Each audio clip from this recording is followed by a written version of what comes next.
ನಿನ್ನ medical shop outside ಒಂದು photo send ಮಾಡು. ರೇಣುಕಾಸ್ವಾಮಿಗೆ ಮೆಸೇಜ್ ಅನ್ನು ಹಾಕಿದ್ದು ಪವನ್. ಪವಿತ್ರ ಗೌಡ ಅವರ ಪರವಾಗಿ ಮೆಸೇಜ್ ಅನ್ನು ಮಾಡ್ತಾ ಇದ್ದು ಅಪೋಲೋ ಫಾರ್ಮಸಿ ಔಟ್ಸೈಡ್ ಫೋಟೋವನ್ನು ರೇಣುಕಾಸ್ವಾಮಿ ಕಳಿಸಿಕೊಟ್ಟಿರ್ತಾರೆ. ಚಾಟಿಂಗ್ ಮುಂದುವರೆದು ಅಶ್ಲೀಲ ಫೋಟೋವನ್ನು ರೇಣುಕಾಸ್ವಾಮಿ ಕಳಿಸಿಕೊಡೋದು. ಸೀಕ್ರೆಟ್ ಆಗಿ ಲಿವ್ ಇನ್ ರಿಲೇಶನ್ಶಿಪ್ ಆಫರ್ ಅನ್ನು ರೇಣುಕಾಸ್ವಾಮಿ ಮಾಡಿರ್ತಾರೆ. ಪ್ರತಿ ತಿಂಗಳು 10,000 ರೂಪಾಯಿ ಕೊಡ್ತೀನಿ ಕಣೆ ಅಂತ ರೇಣುಕಾಸ್ವಾಮಿ ಹೇಳಿರ್ತಾರೆ. ಇದು ಜೂನ್ 6ರಂದು ಪವಿತ್ರ ಹೆಸರಿನಲ್ಲಿ ಪವನ್ ಮತ್ತು ಗೌತಮ್ ಹೆಸರಿನಲ್ಲಿ ರೇಣುಕಾಸ್ವಾಮಿ ಮಾಡಿದಂಥ ಚಾಟಿಂಗ್. ಪವನ್ ಹೇಳ್ತಾನೆ, ಹೇ ನಿನ್ನ medical shop outside photo send ಮಾಡು ಅಂತ. ರೇಣುಕಾಸ್ವಾಮಿ ಹೇಳ್ತಾನೆ, ಯಾಕೆ, ಯಾವ ಫೋಟೋ ಸೆಂಡ್ ಮಾಡಬೇಕು ಅಂತ ಹೇಳು ಅಂತ. ಪವನ್ ಮತ್ತೆ ಹೇಳ್ತಾನೆ, ಸುಮ್ಮನೆ ನೀನು ಸುಳ್ಳು ಹೇಳ್ತೀಯಾ ಅಂತ ಡೌಟು ಅಂತ. ರೇಣುಕಾಸ್ವಾಮಿ, ಮದರ್ ಪ್ರಾಮಿಸ್, ನಾನು ಡ್ಯೂಟಿಯಲ್ಲಿ ಇದ್ದೀನಿ ಕಣೆ ಆಯ್ತಾ ಅಂತ ಮೆಸೇಜ್ ಮಾಡ್ತಾನೆ. ಪವನ್, ನಿಜ ಅನ್ನಿಸ್ತಿಲ್ಲ ಕಣೋ ಅಂತ ಈ ಕಡೆಯಿಂದ ಮೆಸೇಜು. ಮತ್ತೆ ರೇಣುಕಾಸ್ವಾಮಿ ಅಪೋಲೋ ಫಾರ್ಮಸಿ ಔಟ್ಸೈಡ್ ಒಂದು ಫೋಟೋ ಕಳಿಸ್ತಾನೆ. ಪವನ್, ಓಕೆ ನಿಜ ಅನ್ನಿಸ್ತು ಅಂತ ಮೆಸೇಜು. ರೇಣುಕಾಸ್ವಾಮಿ, ಇದು ಬೇಕಾ ನಿನಗೆ ಅಂತ. ಅದಕ್ಕೆ ಪವನ್, ಬೇಕು ಅಂತ. ರೇಣುಕಾಸ್ವಾಮಿ, ನ್ಯೂ ಓಂಕಾರ್ ಫ್ಯಾಕ್ಟ್ರಿ ಹತ್ರ ಅಂತ. ಮತ್ತೆ ಪವನ್ ಓಕೆ ಅಂತಾನೆ.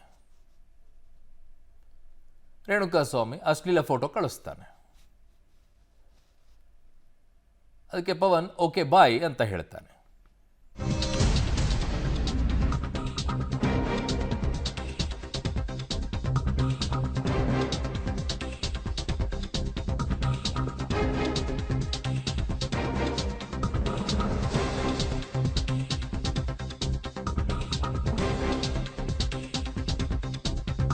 ಪರಪ್ಪನಗ್ರಹಾರ ಜೈಲಿನಲ್ಲಿದ್ದಾಗ ದರ್ಶನ್ ಅಕೌಂಟ್ನಲ್ಲಿದ್ದು 35,000 ರೂಪಾಯಿ.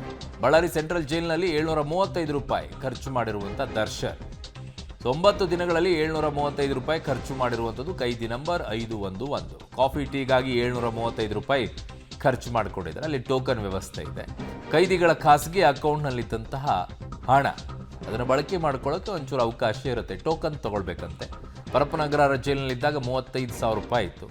ಈಗ ಇಲ್ಲಿ ಬರ್ತಾ ಇದ್ದಂತೆ 735 ರೂಪಾಯಿ ಅದರಲ್ಲಿ ಖರ್ಚು ಮಾಡಿದ್ದಾರೆ ಬಳ್ಳಾರಿ ಸೆಂಟ್ರಲ್ ಜೈಲಿನಲ್ಲಿ. 9 ದಿನದಲ್ಲಿ 735 ರೂಪಾಯಿ. ಅದು ಯಾವುದಕ್ಕೆ?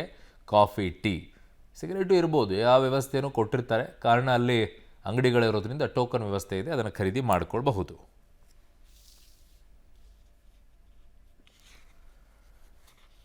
ಸೊ ಬಳ್ಳಾರಿ ಜೈಲಿನಲ್ಲಿ 735 ರೂಪಾಯಿ ಈಗ ದರ್ಶನ್ ಖರ್ಚು ಮಾಡಿದ್ದಾರಂತೆ ಟೀ, ಕಾಫಿಗೆ.